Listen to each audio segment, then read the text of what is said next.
हाय दोस्तों। तो जैसा कि आप सभी जानते ही हैं कि कल यूपी एसआरएलएम की जो नई वैकेंसी आई हैं उसका नोटिफिकेशन कल जारी हो गया था। परंतु इस बार नोटिफिकेशन में कई तरह का बदलाव देखने को मिल रहा है। जैसे ये नोटिफिकेशन जो आया है वो SAMS.co.in की वेबसाइट पर आया है। कई तरह का बदलाव से मतलब है कि पहले जो वैकेंसी थी उसका नोटिफिकेशन अलग था, मतलब उसमें सैलरी का सिस्टम अलग था और इसमें सैलरी का सिस्टम बहुत ही डिफ़र है। कुल मिला के अगर हम बात करें तो इस वैकेंसी में डिस्ट्रिक्ट और ब्लॉक पर एज ए असिस्टेंट की पोस्ट इन्होंने रखी है। तो सबसे पहले हम ब्लॉक लेवल से स्टार्ट करेंगे। तो ब्लॉक लेवल से अगर हम स्टार्ट करें तो बेसिक जो इंपॉर्टेंट नोट्स हैं इसमें आप देख रहे होंगे, इसको हम पढ़ लेते हैं। इसमें क्या है कि एक तो मैक्सिमम जो एज लिमिट है वो 55 साल तक इन्होंने करी है। ब्लॉक और डिस्ट्रिक्ट जो 55 साल तक की इन्होंने एज लिमिट करी है वो ब्लॉक लेवल पे है और डिस्ट्रिक्ट लेवल पर इन्होंने 40 ईयर्स एज लिमिट करी है। कंप्यूटर नॉलेज एक तरह से डिज़ायरेबल इन्होंने मांगा है। पीएच कैंडिडेट और महिलाओं को आरक्षण दिया जाएगा जैसे पिछले साल भी दिया गया था। उसके बाद 1 साल का इसमें कॉन्ट्रैक्ट पीरियड रहेगा। 25/1/2022 से 25/2/2022 तक की वैकेंसी रहेगी आवेदन करने के लिए और 40% मार्क्स इसमें चाहिए पास करने के लिए, यानी कि नेक्स्ट स्टेप पर जाने के लिए। अब हम बात करेंगे ब्लॉक लेवल पोजीशन की।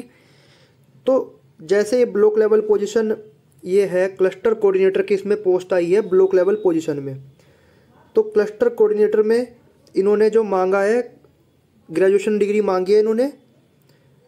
ग्रेजुएशन डिग्री किसी भी यूनिवर्सिटी से ग्रेजुएशन डिग्री करी हुई हो और उसके साथ ही इन्होंने इसमें 2 साल का एक्सपीरियंस मांगा है। देखो ये ध्यान से आप देखना, तो ये 2 साल का एक्सपीरियंस इन्होंने इसमें मांगा है। 2 साल का experience should have minimum of 2 year relevant post experience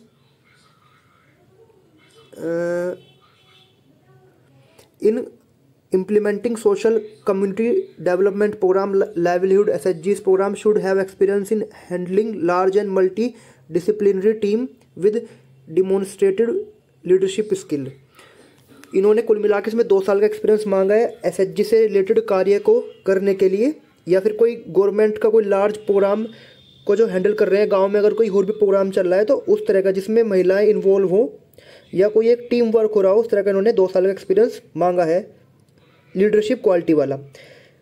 general की वैकेंसी इसमें 623 है। EWS जो जनरल कैटेगरी को 10% आरक्षण दिया था। इकोनॉमिकल वीकर सेक्शन 69 वैकेंसी है इसमें। OBC की 374, SC 291, ST 28 और कुल मिला के 385 यानी कि 1385 इन्होंने वैकेंसी इसमें रखी है। 12,000 से 25,000 रुपये इसमें सैलरी इन्होंने रखी है। 12,000 रुपये रखी है तो स्टार्टिंग में 12,000 ही मिलेंगे इसमें TDS काट के। शायद अब की बार PF भी इसमें इन्वॉल्व हो, TDS ना हो, क्योंकि इतनी सैलरी पे TDS नहीं लगता। उसके बाद दूसरी अगर हम ब्लॉक लेवल पे बात करें तो इस बार ब्लॉक लेवल पे दूसरी वैकेंसी इन्होंने अकाउंटेंट की रखी है। Accountant UP SRLM। इसमें इन्होंने BCom की डिग्री मांगी हुई है। BCom और टैली का इन्होंने सॉफ्टवेयर नॉलेज इन्होंने इस बार इसमें मांगी है, ये आप देख रहे होंगे। तो वर्क एक्सपीरियंस में इन्होंने 2 साल का इसमें भी वर्क एक्सपीरियंस मांगा है अकाउंटेंट से रिलेटेड या फाइनेंस से रिलेटेड मिशन में, या फिर ब्लॉक लेवल पे 1 साल का। इसमें अगर हम वैकेंसी की बात करें तो जनरल की वैकेंसी इसमें 2 तरह से कैटेगरी करी है। जनरल और EWS यानी कि इकोनॉमिकल वीकर सेक्शन जो 10% का आरक्षण मिलता है। जनरल की वैकेंसी 14 है, EWS की 2 है, OBC की 9, SC की 7, ST इसमें है नहीं। टोटल 32 वैकेंसी है और सैलरी 10,000 से 15,000 इसमें इन्होंने रखी है। तो कुल मिला के इसमें भी इन्होंने ज़्यादा सैलरी इस बार नहीं रखी। नेक्स्ट पोस्ट की बात करें हम, डिस्ट्रिक्ट फंक्शनल मैनेजर जो DMM होते हैं, डिस्ट्रिक्ट मिशन मैनेजर, उसका असिस्टेंट के तौर पे इन्होंने वैकेंसी इस बार रखी है। District functional manager MEN MIS। ध्यान देने वाली बात यह है कि DFM में सभी तरह की वैकेंसी में 2 साल से 3 साल का एक्सपीरियंस इन्होंने मांगा है। कम से कम 3 साल का एक्सपीरियंस होना ही चाहिए। तो MIS की अगर हम बात करें तो MIS में आप देखते हैं, ये MIS का है। MIS में MCA, BE, BTech computer science, MSc computer science, MBA, MSW masters in social work और post graduate degree in rural management, rural development, या फिर वही MBA और 2 साल का कोई PG प्रोग्राम हो, डिप्लोमा इन अबाउट डिसिप्लिन्स, जैसा मैंने अपनी पिछली वीडियो में भी बताया था, उसी तरह के इर्द गिर्द ये इन्होंने इसमें मांगा है। और 3 साल का इन्होंने इसमें वर्क एक्सपीरियंस मांगा है पोस्ट के हिसाब से, सॉफ्टवेयर MIS सॉफ्टवेयर पे काम करते हुए, या पॉवर्टी जो large scale poverty reduction program होते हैं, जैसे SHG में ही हम गरीबी को कम करने का जो कार्यक्रम चल रहा है, इस तरह के जो कार्यक्रम होते हैं गाँव में, अदर प्रोजेक्ट जो चलते हैं NGO के माध्यम से, उसका एक्सपीरियंस होना चाहिए। और 1 साल का ब्लॉक लेवल का एक्सपीरियंस इसमें मांगा है। इस बार इन्होंने इसमें वैकेंसी की बात करें तो जनरल में 7 है, EWS यानी कि इकोनॉमिकल वीकर सेक्शन में 1, OBC में 5, SC में 4, ST में 0, टोटल 17। सैलरी भी इस बार इन्होंने घटा दी है, 30,000 से 45,000 इन्होंने इसमें करी है। 30,000 से 45,000 सभी में ही इन्होंने रखी है, आप देख रहे होंगे हर थीम की इन्होंने इतनी सैलरी इसमें रखी है।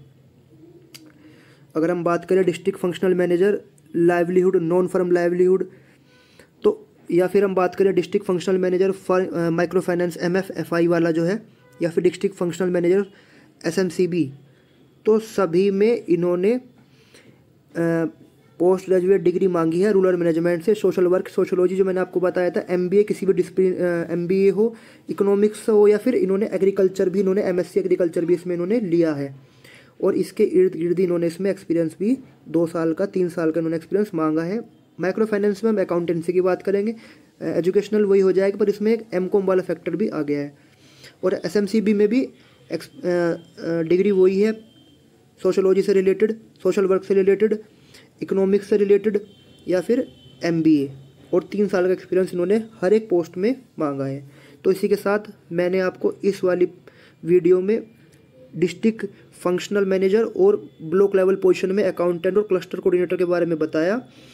और आगे की वीडियो को देखने के लिए मेरे चैनल को लाइक और सब्सक्राइब जरूर करें। ध्यान देने वाली बात इसमें दूसरी ये रहेगी कि अगर किसी ने अपना रजिस्ट्रेशन सेवा योजन की वेबसाइट से नहीं कराया है तो वो आज करा ले, क्योंकि ये फार्म जब ही खुलेगा जब आपका सेवा योजन का रजिस्ट्रेशन हो जाए। और सेवा योजना रजिस्ट्रेशन करने के साथ ही आप उसमें एक्सटेंड फाइल डाउनलोड कर लेंगे। एक्सटेंड फाइल में जो रजिस्ट्रेशन नंबर होता है वो ही आपको इसमें डालना है, तभी आपका फॉर्म भरा जाएगा। नेक्स्ट वीडियो को देखने के लिए प्लीज़ मेरे चैनल को ज़्यादा से ज़्यादा लाइक और सब्सक्राइब करिए, ताकि मैं आने वाले टाइम में अच्छी से अच्छी वीडियो आप लोगों के लिए बना सकूँ। धन्यवाद।